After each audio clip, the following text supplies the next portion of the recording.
All right, welcome everyone. I'm going to go ahead and start sharing my screen so we can read chapter 3, section 3. All right, chapter 3, section 3. Course in Miracles, perception versus knowledge. We have been emphasizing perception and have said very little about knowledge as yet. This is because perception must be straightened out. Excuse me. Before you can know anything. To know is to be certain. Uncertainty means that you do not know. Knowledge is power because it is certain, and certainty is strength. Perception is temporary. As an attribute of the belief in space and time, it is subject to either fear or love. Misperceptions produce fear, and true perceptions foster love. But neither brings certainty, because all perception varies. That is why it is not knowledge. True perception is the basis for knowledge, but knowing is the affirmation of truth and beyond all perceptions. All your difficulties stem from the fact that you do not recognize yourself, your brother, or God. To recognize means to know again, implying that you knew before. You can see in many ways because perception involves interpretation, and this means that it is not whole or consistent. The miracle, being a way of perceiving, is not knowledge. It is the right answer to a question, but you do not question when you know. Questioning illusions is the first step in undoing them. The miracle, or the right answer, corrects them. Since perceptions change, their dependence on time is obvious. How you perceive at any given time determines what you do, and actions must occur in time. Knowledge is timeless because certainty is not questionable. You know when you have ceased to ask questions. The questioning mind perceives itself in time and therefore looks for future answers. The closed mind believes the future and the present will be the same. This establishes a seemingly stable state that is usually an attempt to counteract an underlying fear that the future will be worse than the present. This fear inhibits the tendency to question at all. True vision is the natural perception of spiritual sight, but it is still a correction rather than a fact. Spiritual sight is symbolic and therefore not a device for knowing. It is, however, a means of right perception, which brings it into the proper domain of the miracle. A vision of God would be a miracle rather than a revelation. The fact that perception is involved at all removes the experience from the realm of knowledge. That is why visions, however holy, do not last. The Bible tells you to know yourself or to be certain. Certainty is always of God. When you love someone, you have perceived him as he is, and this makes it possible for you to know him. Until you first perceive him as he is, you cannot know him. While you ask questions about him, you're clearly implying that you do not know God. Certainty does not require action. When you say you are acting on the basis of knowledge, you're really confusing knowledge with perception. Knowledge provides the strength for creative thinking, but not for right doing. Perception, miracles, and doing are closely related. Knowledge is the result of revelation and induces only thought. Even in its most spiritualized form, perception involves the body. Knowledge comes from the altar within and is timeless because it is certain. To perceive the truth is not the same as to know it. Right perception is necessary before God can communicate directly to his altars, which he established in his sons. There, he can communicate his certainty, and his knowledge will bring peace without question. God is not a stranger to his sons, and his sons are not strangers to each other. Knowledge preceded both perception and time, and will ultimately replace them. That is the real meaning of Alpha and Omega, the beginning and the end.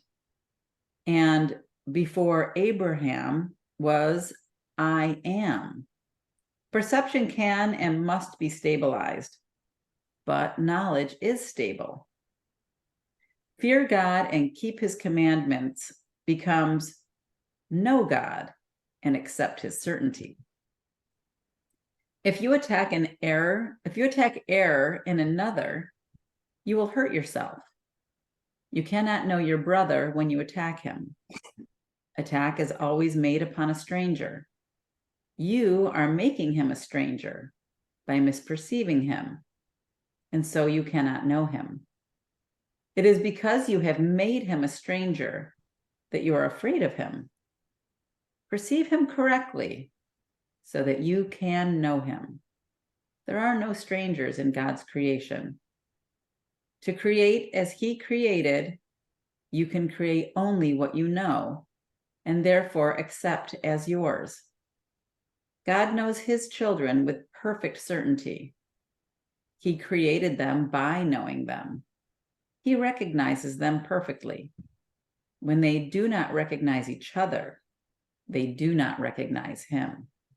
I really love that last paragraph there. Hello, Tim. Welcome. Hi there. Yeah, that was a good paragraph. Yeah. Yeah.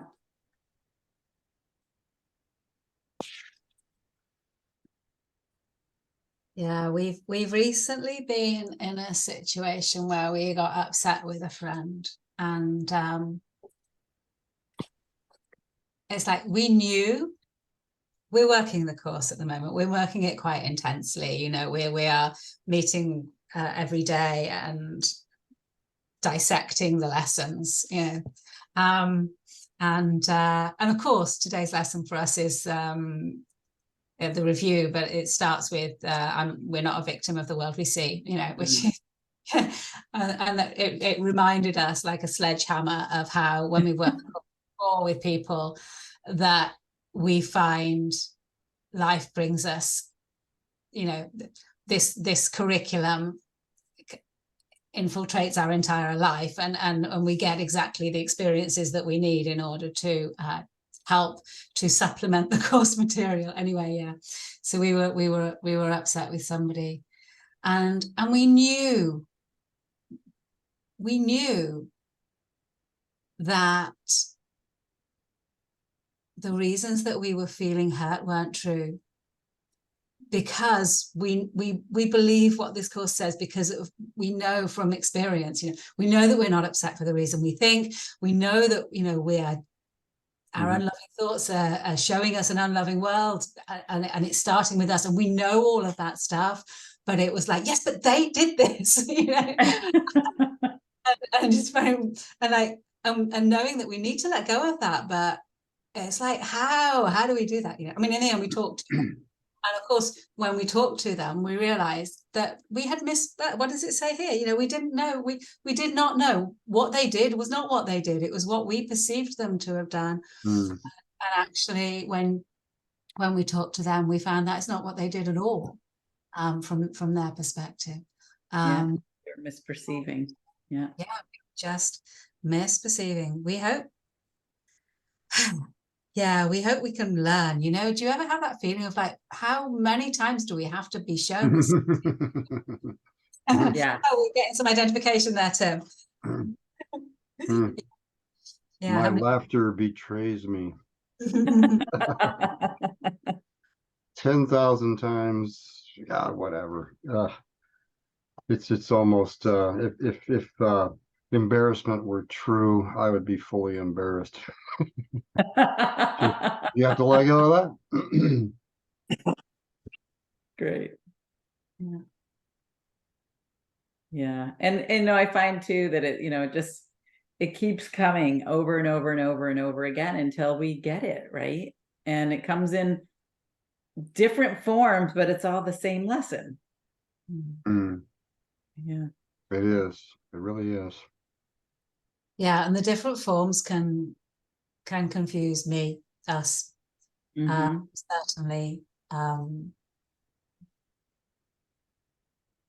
But we are getting better at seeing, no, we at feeling the essence of it underneath, you know, and knowing that yes, this is exactly the same thing that we've experienced before. Looking past the form, isn't it? Looking past the form, looking past the details, and just no, this is exactly the same thing that we've experienced so many times. And we know, well, we know, but we obviously don't have certainty, because if we had certainty, we wouldn't even need to be experiencing it, would we? Yeah. Right. Cat out of the room. We would say that, you know, regarding the lessons, you know, it keeps coming and coming until we get it. Our experience is that it keeps coming after we get it. We just don't notice it anymore because, you know, it's because we've got it. So, you know, it doesn't stop coming. It just stops being an issue. Yeah. Excellent. That's so true, Angel. Yeah, it's a good way to put it. Yeah. Same thing. All right. Any other thoughts about this, or shall we carry on? Yeah, just one thought, which is connected to paragraph 5, that we just wanted to mention, that we really like. Certainty does not require action. When you say you're acting on the basis of knowledge, you're really confusing knowledge with perception.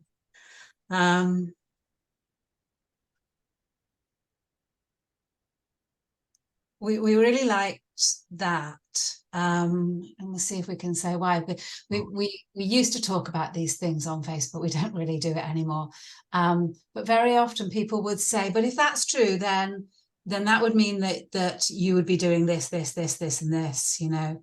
And actually, no, it doesn't. Truth is just true. It doesn't imply anything. And there can be a kind of dismissal of something that doesn't tell you how to live or doesn't tell you what to do, just is. We remember, we were talking about our teacher before the meeting. We remember saying to him something about everything being perfect, and he's like, that doesn't mean anything, because some things are, you know, oh, it's not a good example, but anyway, no, we wanted to say that, but we couldn't. We realized we stumbled a little bit. Just I suppose it's like the knowledge that we receive in revelation doesn't have an effect on the world. That's all. We'll stop talking. Thank you. No, I love that. And I'm so glad you brought that up, because it also reminds me of, you know, in the past when I've been in situations where I've tried to figure out, well, how can I resolve this, or how can I fix this, or what am I not doing? What am I not seeing here that is creating this sense of disconnection, or this sense of dis-ease, right, within this relationship with this person? And the answer I always get when I quiet my mind is, you need do nothing. And it's perfect with what you just pointed out. Certainty does not require action. The truth is the truth. You need do nothing. You don't have to prove it or do it or fix it. It just is. So that's lovely. Thank you so much for sharing that. Yes, the ego does not like that answer at all, does No, it? the ego does not like that. Gotta do. All right, That's shall we really continue, or is there more conversation about what we just read? All right, let's carry on then. Error and the ego. The abilities you now possess are only shadows of your real strength. All of your present functions are divided and open to question and doubt. This is because you are not certain how you will use them and are therefore incapable of knowledge. You're also incapable of knowledge because you can still perceive lovelessly. Perception did not exist until the separation introduced degrees, aspects, and intervals. Spirit has no levels, and all conflict arises from the concept of levels. Only the levels of the Trinity are capable of unity. The levels created by the separation cannot but conflict. This is because they are meaningless to each other. Consciousness, the level of perception, was the first split introduced into the mind after the separation, making the mind a perceiver rather than a creator. Consciousness is correctly identified as the domain of the ego. The ego is a wrong-minded attempt to perceive yourself as you wish to be, rather than as you are. Yet you can know yourself only as you are, because that is all you can be sure of. Everything else is open to question. The ego is the questioning aspect of the post-separation self, which was made rather than created. It is capable of asking questions, but not of perceiving meaningful answers, because these would involve knowledge and cannot be perceived. The mind is therefore confused, because only one-mindedness can be without confusion. A separated or divided mind must be confused. It is necessarily uncertain about what it is. It has to be in conflict because it is out of accord with itself. This makes its aspects strangers to each other. And this is the essence of the fear-prone condition, in which attack is always possible. You have every reason to feel afraid as you perceive yourself. This is why you cannot escape from fear until you realize that you did not and could not create yourself. You can never make your misperceptions true, and your creation is beyond your own error. That is why you must eventually choose to heal the separation. Right-mindedness is not to be confused with the knowing mind, because it is applicable only to right perception. You can be right-minded or wrong-minded, and even this is subject to degrees, clearly demonstrating that knowledge is not involved. The term right-mindedness is properly used as the correction for wrong-mindedness and applies to the state of mind that induces accurate perception. It is miracle-minded because it heals misperception. And this is indeed a miracle in view of how you perceive yourself. Perception always involves some misuse of mind because it brings the mind into areas of uncertainty. The mind is very active. When it chooses to be separated, it chooses to perceive.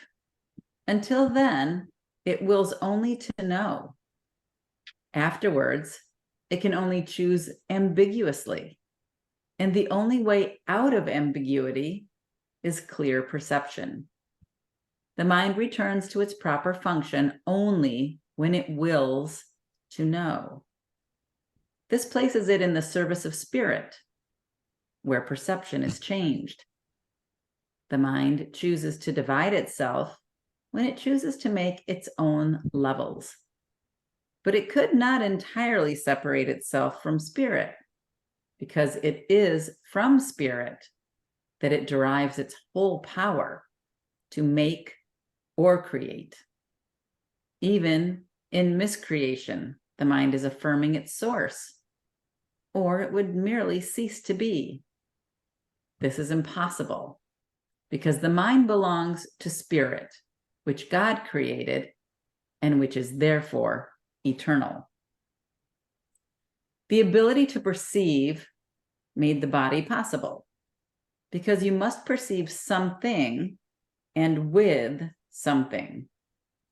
That is why perception involves an exchange or translation, which knowledge does not need. The interpretive function of perception, a distorted form of creation, then permits you to interpret the body as yourself in an attempt to escape from the conflict you have induced. Spirit, which knows, could not be reconciled with this loss of power because it is incapable of darkness. This makes spirit almost inaccessible to the mind and entirely inaccessible to the body. Thereafter, spirit is perceived as a threat because light abolishes darkness merely by showing you it is not there. Truth will always overcome error in this way. This cannot be an active process of correction because, as I have already emphasized, knowledge does not do anything. It can be perceived as an attacker, but it cannot attack. What you perceive as its attack is your own vague recognition that knowledge can always be remembered, never having been destroyed. God and his creations remain in surety, and therefore know that no miscreation exists. Truth cannot deal with errors that you want. I was a man who remembered spirit and its knowledge. As a man, I did not attempt to counteract error with knowledge, but to correct error from the bottom up. I demonstrated both the powerlessness of the body and the power of the mind. By uniting my will with that of my creator, I naturally remembered spirit and its real purpose. I cannot unite your will with God's for you, but I can erase all misperceptions from your mind if you will bring it under my guidance. Only your misperceptions stand in your way. Without them, your choice is certain. Sane perceptions induces sane choosing. I cannot choose for you, but I can help you make your own right choice. Many are called, but few are chosen. Should be, all are called, but few choose to listen. Therefore, they do not choose right.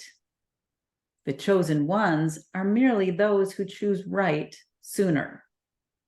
Right minds can do this now, and they will find rest unto their souls. God knows you only in peace, and this is your reality.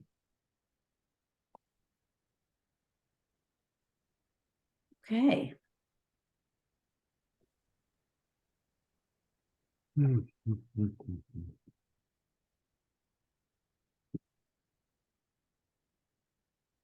I love it.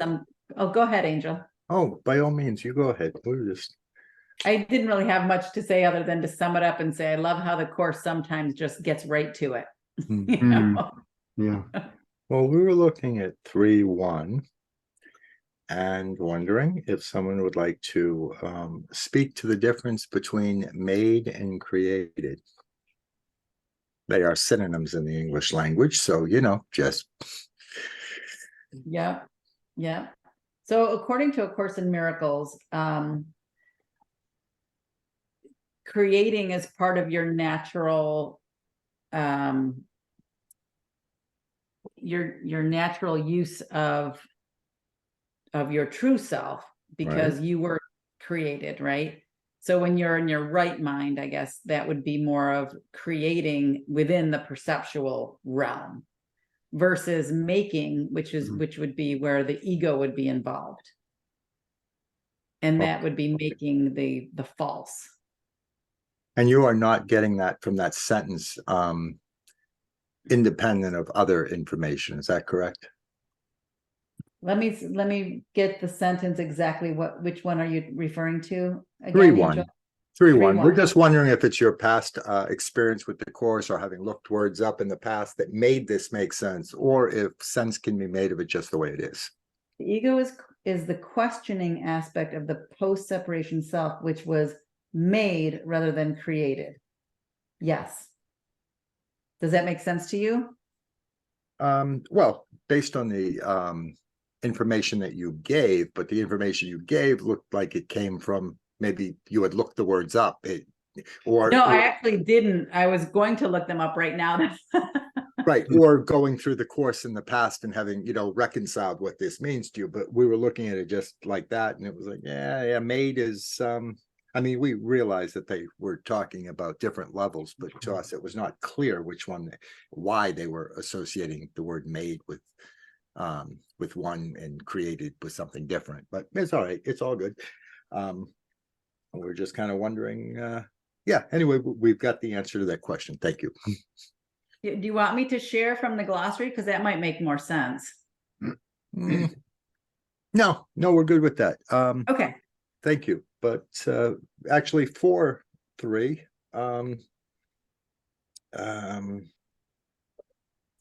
along with the accurate perception thing, this chapter did get to it a few times. However, when we think of perception, we tend to think of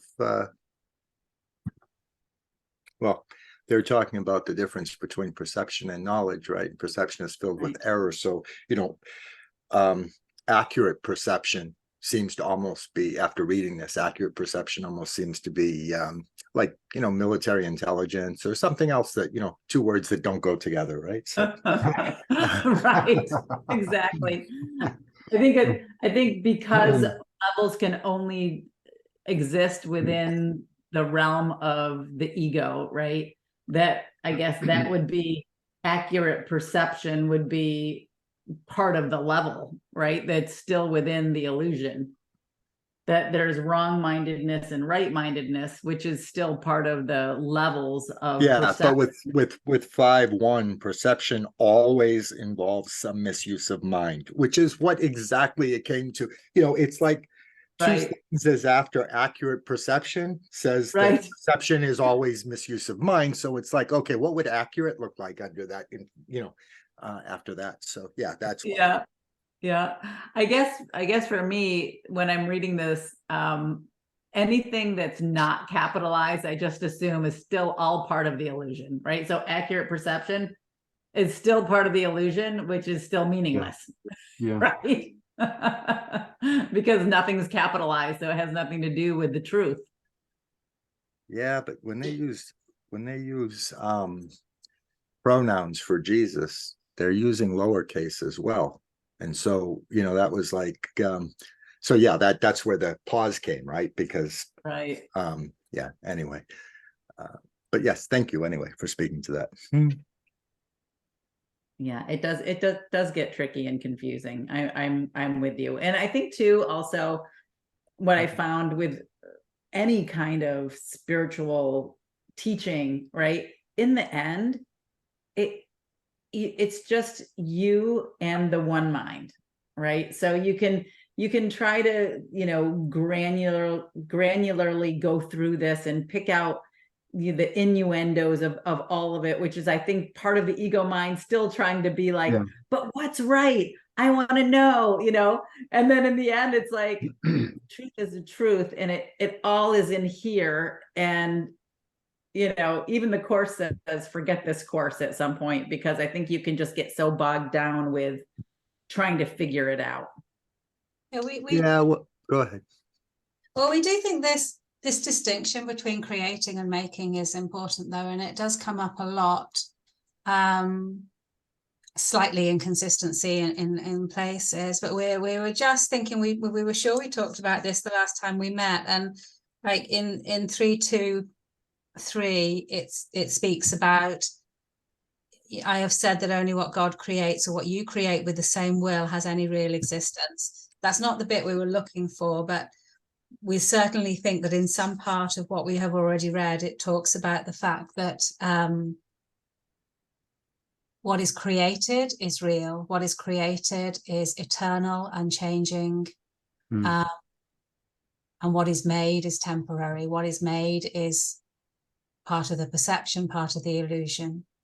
So that, yeah, that is how we would view that bit that we've read there. That the post-separation self is not eternal.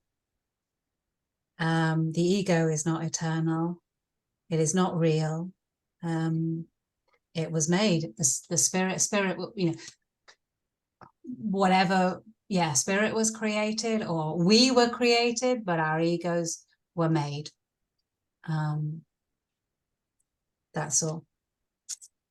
We would, when you were saying that, the mind keeps trying. We were going to say, even before you said that that sometimes we think God is neurotypical,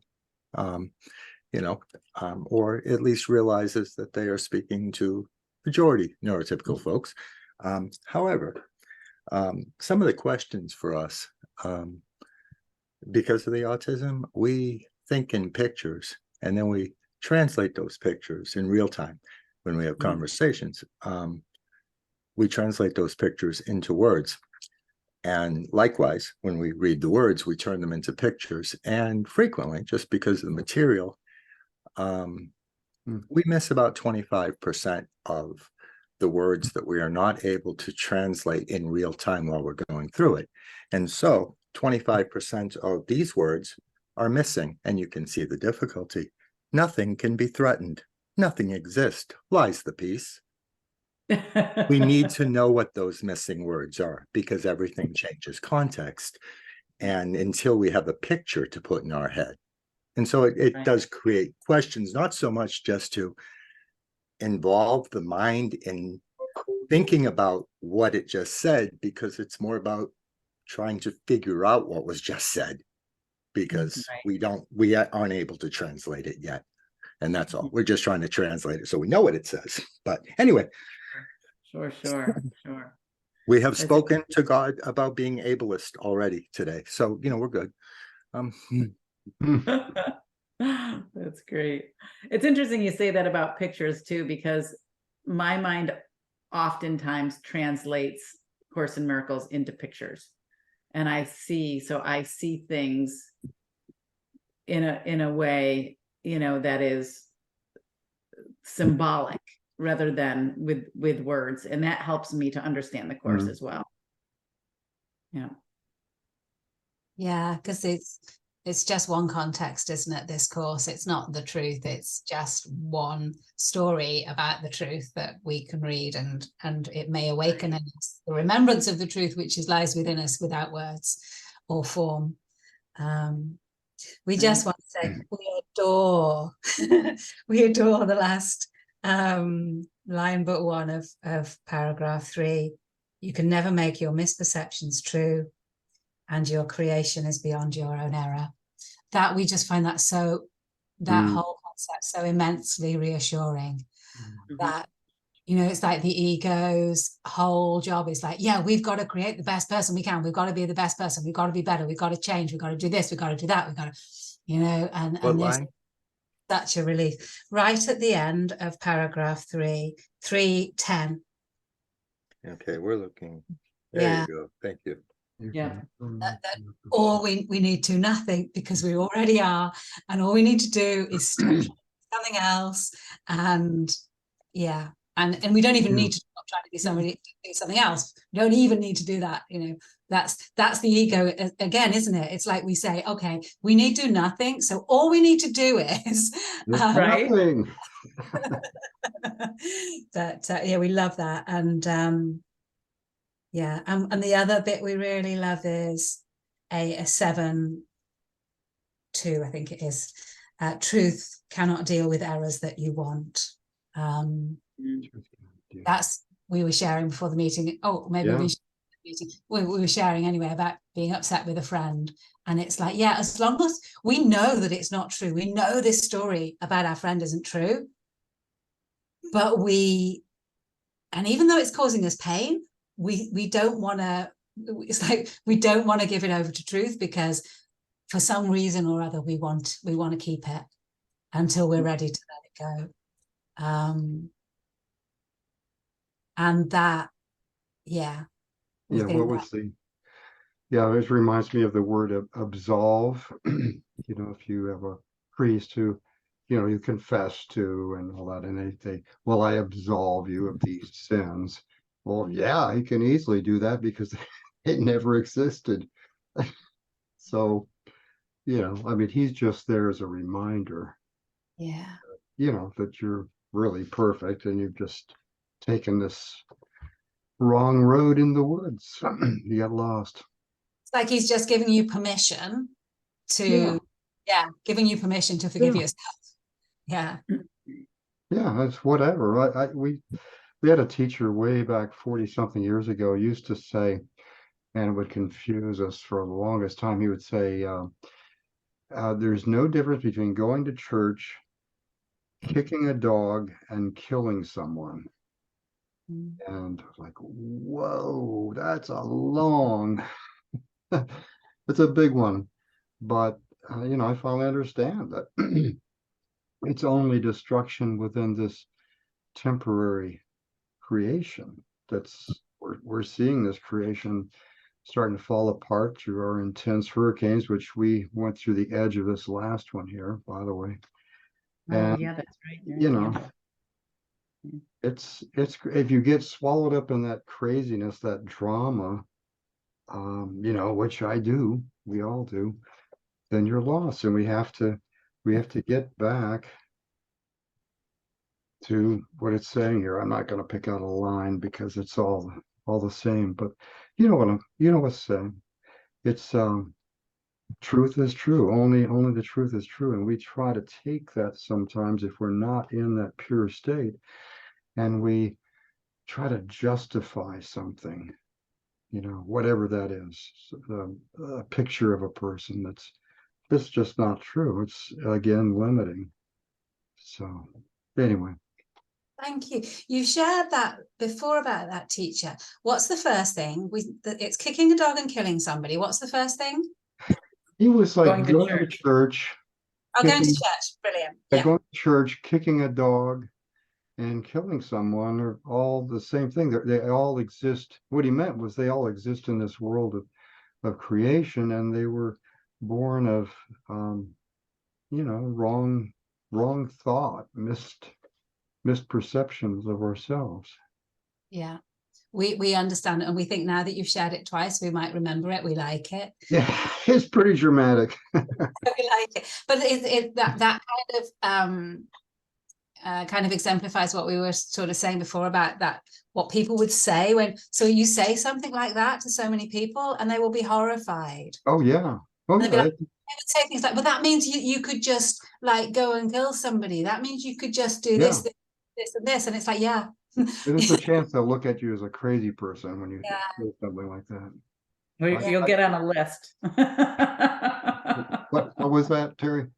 Or you might get on a list somewhere. Yeah, a list, right? But Why it is doesn't mean why is anything. the FBI looking into me?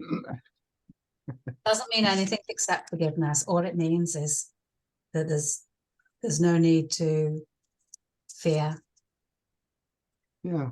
or feel Right. guilty. Yeah. Right.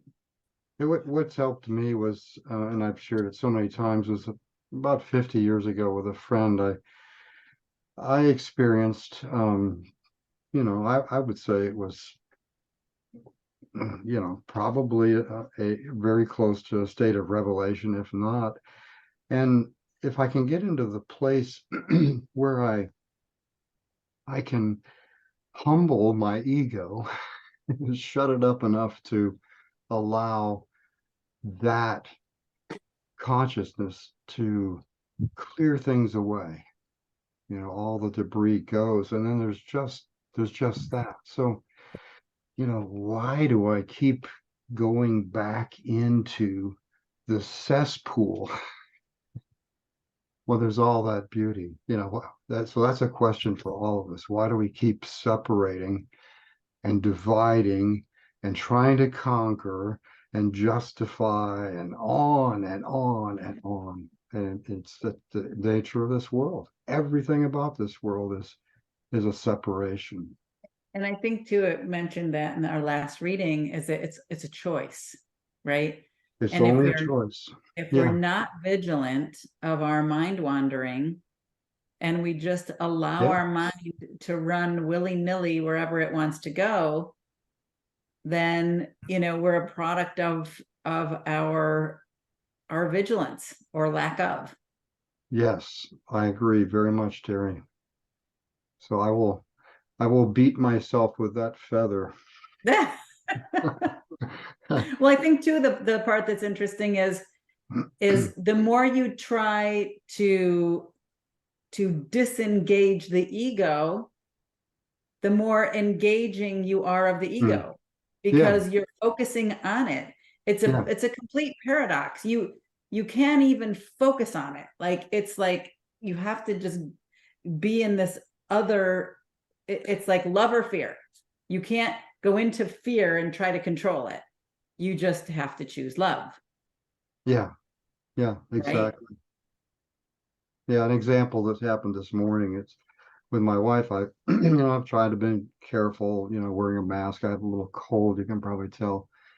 And she's like, yeah, I don't want this cold. I don't have time for this cold. And so she seems like she's coming down with it finally this morning. And I'm so sorry that I was lax and not wearing my mask as much as I should. And she says, well, I'm not putting any investment in this cold, this body. So don't you?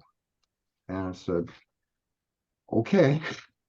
Had to say, wow, that came from the master.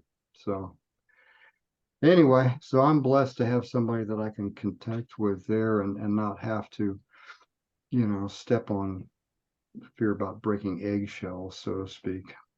So anyway. Yeah. That's wonderful. That is wonderful. Like the sign of your wife. Yeah. Shall we discuss any more on this, or shall we continue?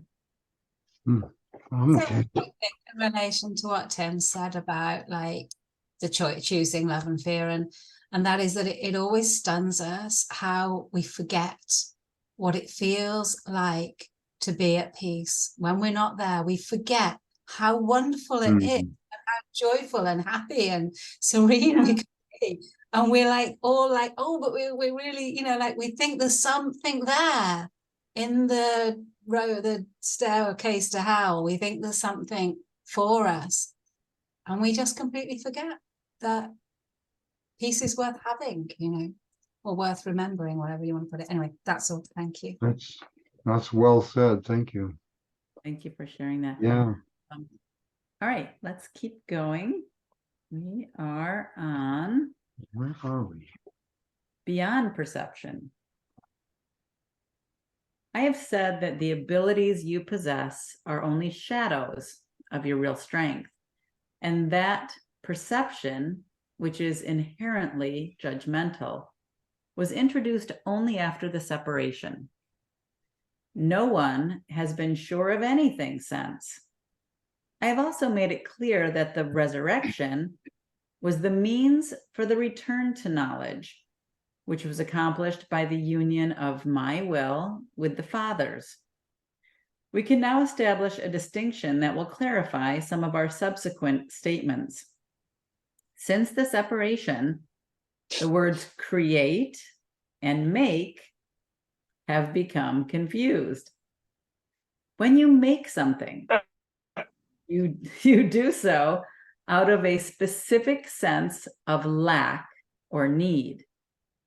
Anything made for a specific purpose has no true generalizability. When you make something to fill a perceived lack, you're tacitly implying that you believe in separation. The ego has invented many ingenious thought systems for this purpose. None of them is creative. Inventiveness is wasted effort, even in its most ingenious form. The highly specific nature of invention is not worthy of the abstract creativity of God's creations. Knowing, as we have already observed, does not lead to doing. The confusion between your real creation and what you have made of yourself is so profound that it has become literally impossible for you to know anything. Knowledge is always stable, and it is quite evident that you are not. Nevertheless, you are perfectly stable as God created you. In this sense, when your behavior is unstable, you're disagreeing with God's idea of your creation. You can do this if you choose, but you would hardly want to do it if you are in your right mind. The fundamental question you continually ask yourself cannot properly be directed to yourself at all. You keep asking what it is you are. This implies that the answer is not only one you know, but is also one that is up to you to supply. Yet you cannot perceive yourself correctly. You have no image to be perceived. The word image is always perception related and not a part of knowledge. Images are symbolic and stand for something else. The idea of changing your image recognizes the power of perception, but also implies that there is nothing stable to know. Knowing is not open to interpretation. You may try to interpret meaning, but this is always open to error because it refers to the perception of meaning. Such incongruities are the result of attempts to regard yourself as separated and unseparated at the same time. It is impossible to make so fundamental a confusion without increasing your overall confusion still further. Your mind may have become very ingenious, but as always happens when method and content are separated, it is utilized in a futile attempt to escape from an inescapable impasse. Ingenuity is totally divorced from knowledge, because knowledge does not require ingenuity. Ingenious thinking is not the truth that shall set you free. But you are free of the need to engage in it when you are willing to let it go. Prayer is a way of asking for something.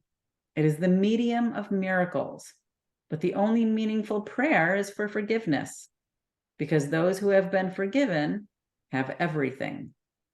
Once forgiveness has been accepted, prayer in the usual sense becomes utterly meaningless. The prayer for forgiveness is nothing more than a request that you may be able to recognize what you already have. In electing perception instead of knowledge, you placed yourself in a position where you could resemble your Father only by perceiving miraculously. You have lost the knowledge that you yourself are a miracle of God. Creation is your source and your only real function. The statement, God created man in his own image and likeness, needs reinterpretation. Image can be understood as thought, and likeness as of like quality.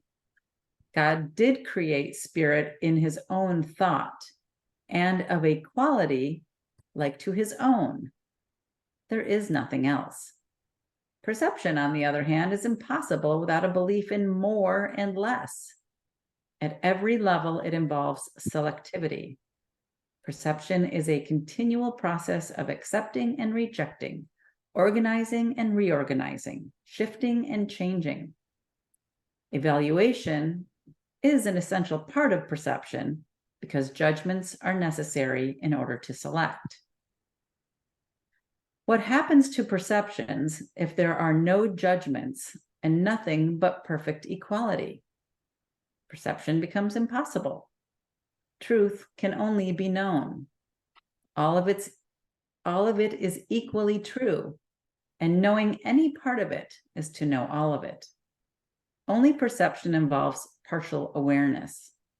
Knowledge transcends the laws governing perception because partial knowledge is impossible. It is all one and has no separate parts. You who are really one with it need but know yourself, and your knowledge is complete. To know God's miracle is to know him. Forgiveness is the healing of the perception of separation. Correct perception of your brother is necessary because minds have chosen to see themselves as separate. Spirit knows God completely. That is its miraculous power. The fact that each one has this power completely is a condition entirely alien to the world's thinking. The world believes that if anyone has everything, there's nothing left. But God's miracles are as total as his thoughts because they are his thoughts. As long as perception lasts, prayer has a place. Since perception rests on lack, those who perceive have not totally accepted the at-one-ment and given themselves over to truth. Perception is based on a separated state, so that anyone who perceives at all needs healing. Communion, not prayer, is the natural state of those who know. God and his miracle are inseparable. How beautiful indeed are the thoughts of God who live in his light. Your worth is beyond perception because it is beyond doubt. Do not perceive yourself in different lights. Know yourself in the one light, where the miracle that is you is perfectly clear.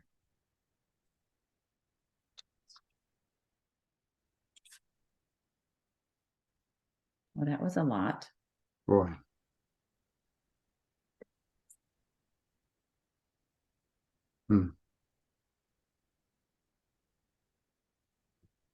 Any thoughts or comments?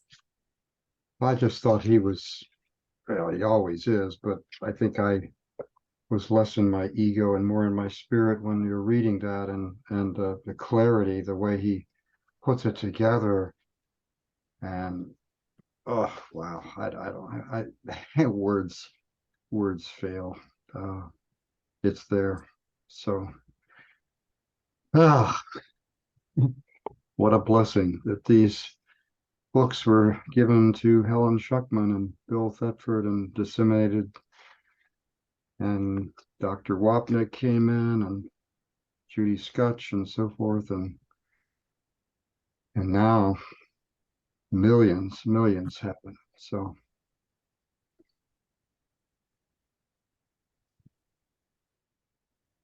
I love the last paragraph 10, section 4. Communion, not prayer, is the natural state of those who know. oh yeah. So Yeah. what was it again? Paragraph 10, 4, section 4, communion, not prayer, is the natural state of those who know. So I guess to kind of break it down, people talk about prayer, praying for things or praying for healing or praying for forgiveness, right? once you've gotten to that place of understanding that we are all one and that forgiveness is the key basically to that understanding, then prayer is replaced by communion, right? Just thoughts of communing and being in that place of at one mint. Yeah. One of our And- favorite lines is in this bit. Ingenious thinking is not the truth that shall set you free. Oh, We- yeah. We like it when Jesus has a bit of a sense of humor. You know, you just get these like little bits and pieces here and there, don't you? We love the bit where he says as well, like, do you want to be right or do you want to be happy? I mean, and then he says, like, I mean, even though you are wrong, you know, it's like, which do you want? Yeah, things like that. Love, just feeling that bit of, I don't know, I suppose it's that. I don't know. Yes, Yeah. maybe it's through. Maybe it's Helen's sense of humor. We don't know, you know, but it comes through. Well, even the Course says the tiny mad idea began when you forgot to laugh, Yeah. Yeah. right? So yeah, humor, I guess, is part of it. When you took it all too seriously and forgot to laugh. That was another bit. Knowledge is always stable, and it is quite evident that you are not. Gotcha. At times like that, that's when we start thinking that, you know, God may be neurotypical, but Jesus is autistic, because they just say it, you know, just sort of like we do. The heck with it. Yeah, you're not stable. Good. Oh, did we insult you or something? Yeah, only in the dream did we insult you. Otherwise, we're just yeah. What did we insult? Yeah. Look at that. Right. I love how it got. Go ahead, Tim. No, No, that was it. we're changing gears. Go for it. I was just gonna say, Angel, I loved paragraph 2 where it Yeah, got into your Of course. question, right? Yes, we heard the chuckles. Yeah, I was like, yeah, there we go. There's the question from 3 sections ago. Create There you and go. make. Well, we are going to talk about one other thing, although perhaps we should just look ahead to the next section and see what the answer is there. But we've noticed that in 6, particularly 6.3, but you know, as far as the way you get there, 1 and 2 is worth reading. But yeah, we do not pray for forgiveness. Never have. Well, we say never. We don't remember ever having done so. But it's like the only prayer that we have, and this is where we're not trying to go ahead and make ourselves right, but we have said many times, and we believe that at a certain point, all spiritual principles, you know, forgiving, humility, surrender, they all come together and they become like one, right? And so with that in mind, we're thinking, well, are we praying incorrectly according to the Course, because we're not praying for forgiveness? But the only prayer we pray is one of thanksgiving, right? And it's just like, you know, we open our mouth to say something, and then it's just like, right, thank you, okay, because you know, because quite frequently, a lot of times it is about, you know, my God, we want out of this situation that we're finding ourselves in. We find ourselves in hell now. What are we going to, you know what? Thank you. Apparently this was what we needed. And we just realized that, and that's our prayer, right? You know? Yeah. And so, but that's not anybody's definition of forgiving, you know, that we've run into it before. And so we would ask the group if you would say then that our prayer is not meaningful. I would say that your thought of Thanksgiving is absolutely forgiving, because I don't think it has anything to do with for anybody else forgiving you, right? It's really about you forgiving yourself. And really that's all about, you know, why is this happening to me? Oh, right. Okay. I'm going to be grateful because it's showing me something. So the why is this happening to me is I must have done something wrong. therefore I need to forgive myself. Oh, thank you. This is showing me how to forgive myself. Does that make Okay. sense? Yeah, although we're not quite sure that we get to the, we must have done something wrong thing. Right. Although, we could certainly get there, quite easily, obviously, or if we're in hell, right? We were busy, we perceived our way there. Right. Momentarily, so but yeah, just the recognition that this is not happening to us, it is happening for us. Right. And the ego believes there is a to us instead of a for us, Mhm. so Want to Right. say something before we finish, which is that the first line of 6 says prayer is a way of asking for something. So we think by that definition, you're not praying at all. Right. Hmm. Right. Right. I have a friend here in town that uses a method I think is really good, and it's when things, it could be anything, but especially when you're really stuck, he just says, he stops it as, how is this happening for me? And in other words, I guess you could say, what is the lesson for me to learn in this particular experience of whatever it is? And Right. I need to do that more. well, for us, that leads to a problem for us, not necessarily for you, but when we do that, what is it that is in, and then our mind just co-opts the question, and then, and then all of a sudden our mind is falling down a rabbit hole trying to figure this Figure it out. out. Figure it out. Yeah. Yeah. Um, Yeah, I understand what you're saying. Yeah, that's probably why I don't do it. There's something entrapping here. Yeah. I don't know. That's just a method he uses that works for him. So, yeah, no, absolutely. No, we could see the value, where somebody could get value out of it. Is just we're not sure that it would fit us right now at this point, because our perception has changed from here. So we're looking at it differently. But anyway. yeah, no, I know what you mean. Yeah. All good conversations. Any other thoughts that anyone wants to share before we close? Forgive everything. I missed some of that, Ernesto. Forgive everything. Forgive everything. Forgive Yeah. everything. Yep. Boy, you just condensed it down. There you go.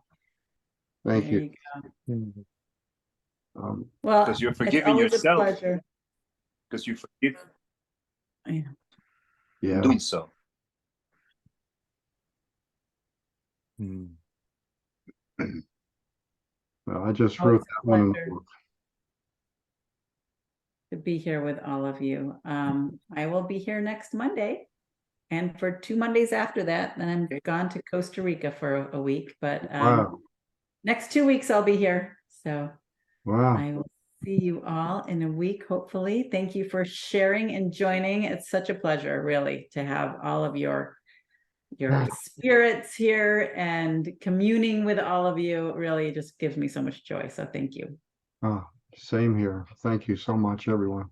Right. Thank you. And yes, Kusame, please. Okay, so just love you all. See you next time. Yay. All right.